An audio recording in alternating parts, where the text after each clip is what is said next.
Okay, we're live. Thanks for joining me. Everyone, I have with me Mr. John Poe, who is retired police chief from Luna Pier, Michigan. Did I get it right? Yes, sir. How are you doing this evening? Excellent. Thank you so much for joining me. Well, And thank you for inviting me. and just to plug your channel, you have a YouTube channel called Yes, sir. Poe On The Go. Yes, sir. Poe On The Go. How would you describe your channel? My channel is for anyone who wants to get into DIY crafting, want to start a small business, woodworking, anything like that. You want to check out tools, you want to know about equipment, things like that. I'm just pretty much your everyday guy out there doing what I do, and I just like sharing it with everyone. Awesome. Well, on the replay, I'll put a link to your channel in the description so that people can find it easily. Excellent. Thank you. So the reason I asked John to join me on the channel today is yesterday, it was either yesterday or the day before, Leah Remini published the letter that she had given to the LAPD back in 2013 when she first filed the missing persons report on Shelly Miscavige. I don't believe this letter has been published before.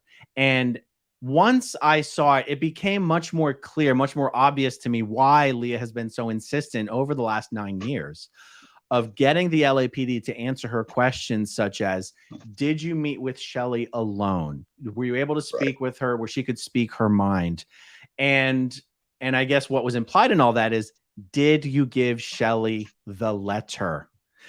Now, once I read the letter, I don't know if I want to take the time to read the whole thing right now. I did on a video a couple days ago. I'll put a link to that video down below as well. Once I read the letter, I genuinely wondered whether it would have even been correct procedure or permitted for the police officers to hand that letter to Shelly.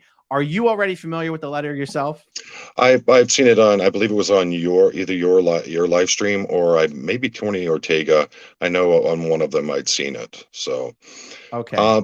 The big thing is anytime you get a letter like that that's handed to you to give to someone in a situation like that, is I'm not going to give it to that person until I personally opened it and read that letter to see what's in there. And if I find that the letter isn't something that would cause harm to any party in it, and it gives me the impression that there might be some coercion there or the person's being held against their will, then first thing I'm going to do is I'm going to meet with that person alone. And I'm not going to have some attorney for some organization there that can mouthpiece or walk them through what they want. I'm going to get them alone. I'm going to talk to them privately. And at some point, I'm going to give them that letter and see what their reaction to it is. So interesting. So some of the comments, actually, the letter's not very long. I will quickly read it here. The letter says, "Dear Shelly, it is not normal for you to be so out of communication. It is not normal for you to not be with your husband at the wedding," referring to Tom Cruise's wedding, which Shelly was famously not present at. Right. "For years, I've been trying to get confirmation that you were okay. I was met with such resistance that it has caused me enough concern to go to extreme measures to make sure you were in fact okay. My letters were not sent to you," which means Leah has some way of knowing that the letters were not sent. "My letters were not sent to you, and I was told that I did not have the rank to ask about you. That is not human. Shelly, this is not right. I don't care what you think you're doing. This is not according to LRH, and you need to do something about it. You need to go with this gentleman now. I will take care of you. I will give you a home and the protection that you need. From there, you can do what you need to do, but you need to leave right now. Do not worry about clothes, money, lawyers, and what this will do. This will all get worked out later. All you need to say to this person who has come to get you is, I want to leave with you now. If you don't do it now, you probably won't have another chance to get out. So I beg you to take this step. For you, it is the right thing to do, Leah." Now, one of my first questions here, it says, all you need to say to this person who has come to get you. But John, the police did not go there to get Shelly. Doesn't this put the police in an awkward spot? Some have speculated that the police would never have opened the letter. It would have been a sealed letter, but you just said you would never hand over a letter without knowing what was in it. Right. You can't expect me to relay some kind of conversation to someone and not know what's in it. What if there's some kind of threat? There's something else in there. There are things in there that are going to push this person into into some kind of fit. So I'm going to want to know what's in there because ultimately I'm responsible for what goes to that person. I agree with you on the point that police were not there to get her. The police were there for a welfare check. And that is it happens every day in pretty much every city across this country. There are a lot of people who say, hey, I'm worried about this person. I would get calls from Canada, Florida, all over the United States. People saying, I haven't heard from this person in a long time. We go to their house. Hey, everything okay? Yeah, well, such and such called. Oh, I lost their number. It's not an uncommon thing. We do it all the time, but it's not our job to go there and get that person. We can't take them unless we have a court order. Right. So one of the things that has bothered and confused me is about how the LAPD has handled this is if you were the detective that was handling this case and Leah Remini gave you this letter and you opened it and you read it and you decided you were not going to be able to give this letter over, would you just go back to Leah and say, Leah, Miss Remini, we're not going to be able to give this letter, but we are going to conduct the check? Why is the LAPD playing such hardball? And it almost seems like they're trolling. They're really mistreating Leah, in my opinion. But how do you see it? Well, you have to remember this case. If I was the detective who was given this case, first thing I would do is look at my supervisor and go, really? What did I do to you? Because if you're the detective in this case, it doesn't matter which side's right, which side's wrong. You're not coming out of this unscathed. You've got Leah, who is a very famous celebrity with millions of fans. And then you have this organization with billions of dollars and very fervent members. And if they don't like you, I've seen the videos where they've literally gone up to people and go, hey, are you still molesting children? And then on the other hand, you have Leah, who, Leah's Leah. She doesn't hold her tongue back either. So no matter what, you're not coming out of this unscathed. If she handed me that letter, I would read it over and I'd say, Leah, if you want me to give this to her, these are the things you need to take out of there. First off, I'm not there to get her. I'm there for a welfare check. Secondly, you need to put it in the kind of verbiage of, these officers are here to check on you. I want to make sure you're okay. I haven't heard from you in a long time, hon. Please, reach out to me. And if you want to leave, please tell these police officers you want to leave with them, and they will take you with them. They shorten the letter up quite a bit and gets the point across. The way she's worded the letter, and I know that she has her own way of speaking and the way she does things, but we want to keep it as short and simple. The KISS principle: keep it simple, stupid. And that's just get it out there in the verbiage as concisely and as quickly as possible, and make sure that you're not violating any rights or making any promises you can't keep. So right, that makes sense. And it's very easy for someone like me to speculate about what would be the nicest or smoothest or best way to handle something, but then you also have policy and procedure. If these detectives want, but you already pointed out, right? A detective that's given this case is like, boy, I'm damned if I'm damned if I don't. But then I go, but you already know that, right? So do the best job you possibly can. It seems like they're going out of their way to stick it to Leah Remini in this case. One of the problems, go ahead. As both a police officer and as a police chief, I've always believed in open transparency within the department. One of the strangest things I've ever heard is they told Leah that she can't have any information about her complaint because it's classified. I worked in a Detroit suburb where I retired from as the administrative lieutenant. Then I went to the Detroit Police Department and worked there for a while, and then became chief of police in a smaller department further down by the Ohio border. I've never heard the word classified as it pertains to any police documents. Now, FOIA you don't get everything because of FOIA. And I would tell Leah personally that just because you file the complaint doesn't mean you own it. All right. We can be getting in there, finding out information that's going to pertain to Shelly that she doesn't want information out. There could be other people, personal information that they don't want getting out there. But at least they should be able to put a narrative out saying, officers went here at this time. We did this. We made contact with this person. This person states they're okay. Officers cleared scene. Case closed. It's that simple. I don't know why they're not putting anything out like that. It seems like they're closing ranks You've got what is it, Captain Palka. You know, they're now finding his connections through Scientology, through donations into different parts of the Hollywood district there. You've got that detective making speeches at a Scientology event. You know, the whole thing, it stinks. And they should have never put themselves in that position. If you're going to be a law enforcement officer, you have to be professional, have to keep yourself on an even keel. And, you know, when you're aligning yourself with organizations that quite honestly don't have the best of reputation, you're going to have to expect the stink to get off on you too. So, and that may be what's going on, is the police department itself is left in the dark. They don't exactly know what's going on. They're trying to get everything together, but they want to make sure that they cover themselves as best as they can on the way out. Right. You know, the information about them having met with Shelly in person. And also there's an interesting component here where the missing persons report was made with the LAPD, but Shelly's in a completely different jurisdiction in Riverside County Sheriff's Department. Right. I don't, how would that be handled? Well, the way normally, say it's like an identity theft. You have a situation where someone who lives, you're in Florida, someone in California has stolen your identity.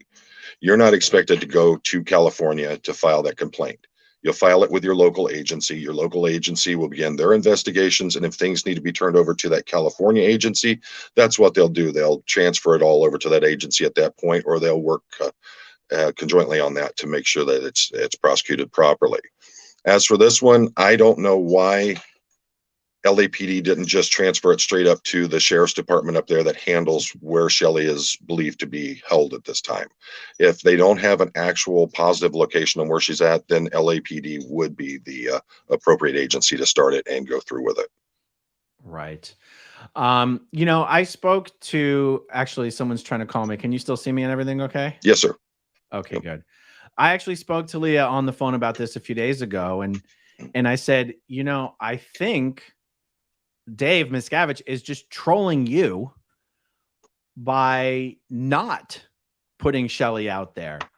And I said, you know, because it's hard to truly make sense of how Miscavige is handling this, because if he were to put a video out there, you know, just a promotional video that happens to show Shelly Miscavige, this is what I said to Leah. I said, if anything, he should do that to make you look silly. And she said, but Aaron, it wouldn't make me look silly, because that's all I want to know. I just want to know that she's okay. That's all I want to know. I wouldn't care if Miscavige put it out and made it look like I've been making a stink about nothing the last 9 years, because all I want to know is that she's okay. I want to see her face. And so the problem with something like that is him putting a video out like that doesn't prove that she's okay. It just proves she's alive.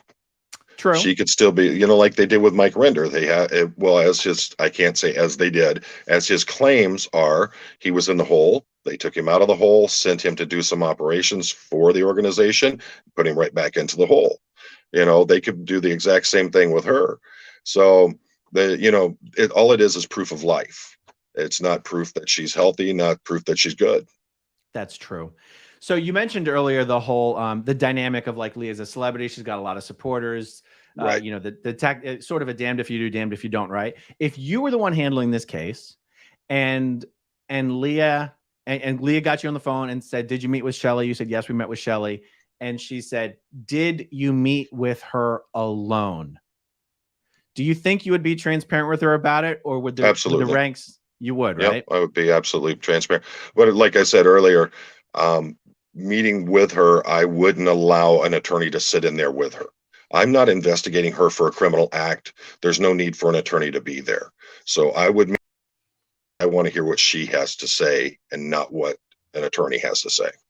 So do you think you would actually either ask the attorney to leave or ask Shelly to step outside? Yes, I would ask the attorney to leave. Oh, you would? Yeah, I wouldn't misplace her and put her into another situation. That attorney can leave. They're getting paid to be there. Step on out. I need to speak to her alone. I don't want to hear what you got to say. What if Shelly said, because this is what Shelly would have been required to say, I want my attorney to be present? Well, first thing I'm going to do is I'm going to say, well, first off, I need to speak to you and I need to hear from you, and not with someone else interjecting and putting their thoughts in there. That's why I need to speak to you privately. Everything can be recorded. We can videotape it, however you want to do. But I need to speak to you personally, and I need to speak to you alone so that I get the full representation of what's going on. Interesting. Because And the I've done LA that before. Wow. So the LAPD, first of all, this week is the first time they have ever commented on the fact that an attorney was present. Do Right. you would you go so far as to say that if the LAPD did not insist on speaking with Shelly alone, that was a mistake? It's all going to go down to their policy and procedure. And that's where, you have several things that are in play here. You have California law, which is, of course, different than Michigan law. You have that department's procedure, which is going to be different than any department around it. Everything's built to uh, their own set of standards. Then on top of it, you're talking about you're dealing with an organization that has legal religious status. So that in itself will also play a factor in it as well. So Right. Okay, Quo Vadis or Vadis, I don't know how to pronounce that correctly. California, welfare check required if believed person is in danger. Actually, this reminds me of a question I meant to ask you. mhm, It is, at least in the headlines, it's reported that Leah filed a missing persons report. right. And yet, here we have a letter written, given to the police saying, please give this to Shelly. There seems to be a conflation of two different things going on here, Right. and I'm not sure who's responsible for it, to be honest. Missing person or welfare check. These are two different things. Well, actually, they work together. Okay. All right. You have the missing persons report made, and during your investigation, you find out where that person is. You're going to hopefully make a welfare check on that person to confirm their status and that everything's okay. So that's all part of it. So I got it. Okay, okay. So that's not it wasn't improper. It seemed to me to write a letter to be delivered to someone that you're saying is missing seems to be a bit of a contradiction, but you're saying that's not necessarily. correct. And here's another thing we have to think about in this. I know that Leah spoke to her on somewhat of a regular basis, but Leah's someone who's not speaking to her every day. She's not there working with her every day. Whereas her husband, the people around her aren't working. They're actually having contact with her on a daily basis, and they're not reporting her missing. So the problem is if in like my situation, I would know next to nothing about Scientology. All I would know is I have Leah, who is very upset, says, I want to see my friend. I haven't heard from her in forever. I'm worried about her. But on the other hand, I have her husband and all her coworkers say, yeah, we talk to her all the time. She's fine. What are you talking about? So it really starts muddying the waters in there. And there's only so far that we can go. If if that person agrees to meet with me, and that's great. But if they don't agree to meet with me, I can't force them to meet with me unless I have actual proof that they're in danger or something's going on there. And then I'm going to have to get some kind of warrant or some kind of court order that's going to force them to allow me to see her. Right. So, I put this comment, I'll put it back up. mhm. So it says California PD cannot ask attorney to leave if Shelly Miscavige says stay. So Okay. assuming that's true, I mean, I Yeah. can say beyond any shadow of a doubt that Shelly Miscavige would have to would be under orders to say no. What to pretend that that was her attorney, which there's no way it was. Right. If it was even an attorney, and she would have been under orders to say, I want my attorney here. Well, I think this comes down to a lot like with the Heber Jentzsch thing, where they went to visit with Heber and the sheriff's deputies went in, and there was I believe it was a female that was present who was claiming to be a nurse. If that was the situation that was going on there and they told me, well, I'm his nurse, okay, I need to see your license that you are a nurse. You need to show me a little bit more than just saying I'm his nurse and I'm here to tell me you're his caretaker. That's fine. But, don't tell me you're a nurse if you're not. So, right. Zach is your legal guy. John is your new go-to enforcement guy. anytime you want. Indeed. So, I mean, I certainly do grant that the LAPD is this would have been a little difficult. Well, let me steelman what Leah would argue, because I was about to say the LAPD would have been in a difficult position, and Leah would say, what's so difficult about going up there and demanding to speak with her alone and giving her my letter, and coming back and telling me that that's what they did? Why is that so difficult? And it's hard to argue with that. That would not have been difficult. But again, we have to fall in line with policy, procedure, and law. And that's the big thing, is if anything that you're doing contradicts any of those, then it invalidates so much of your actual case and your investigation. So you have to make sure you toe the line on these things. And, you know, I understand Leah is a very passionate person. I love the aftermath, the podcast and all that, but she's very passionate and she wants what she wants, and she doesn't like being told she can't have it. And that's the unfortunate part of it is, yeah, I would love to know what's going on with Shelly. I have no connection with Scientology whatsoever, but damn you and Leah and Mike, you guys got me hooked in this stuff. So. Well, I think Leah would be the first one to admit that she is very stubborn and strong-willed and wants what she wants and doesn't want to be told no. I think she would say, "You're damn right. You're goddamn right." Yeah. So look, as far to the best of my understanding, there is no open Shelly Miscavige case. Right. Despite my headline here of Shelly Miscavige update, well, actually changed it so that it wasn't clickbait. There is no missing person investigation. Correct. There hasn't been since 2013. It was opened and closed in 3 days, not 3 hours. So, but let me ask you this, John, with the investigation into Corey Palka now, and the corruption at the LAPD's Hollywood division. Now, the LAPD has put out conflicting information as to whether this complaint was handled by the Hollywood department or not. So they're putting out conflicting information, but here's the real question. Right. Given that he's being investigated, would that be cause to reopen this particular case and look into it again, or is that not likely to happen? Here's the thing, and this is why I was talking about why it is so important that you don't align yourself with organizations or people or groups that are going to tarnish your reputation. Because now it's not just this investigation. Now if they can show that there is corruption and that things happen that shouldn't have happened, this opens up every investigation that he's done. And it's happened to police officers time and time again. So yeah, this investigation, all of them can be reopened and reinvestigated simply because there is the possibility of corruption in these cases. Very interesting. Well, if they were to open it up again, I struggle to see what would happen differently. Right. If they were to go and check on her again, and if an attorney was present again, and if she insisted on that being the case, I don't. Maybe they would just do it with more transparency. Since the corruption, to me, there's no question that the corrupting influence of Scientology impacted how the LAPD handled this. That's my personal opinion. Right.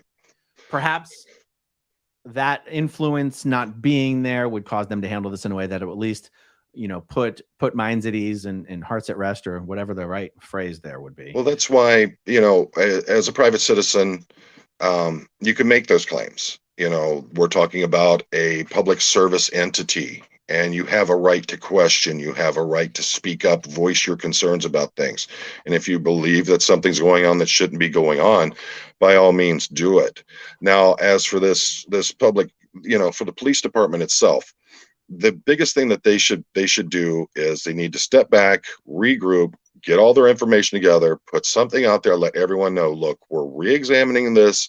Once we've done so, we'll put out a statement and we'll put out more transparency on it. Let us, the two parties that were involved in this, the captain and the detective, they've retired.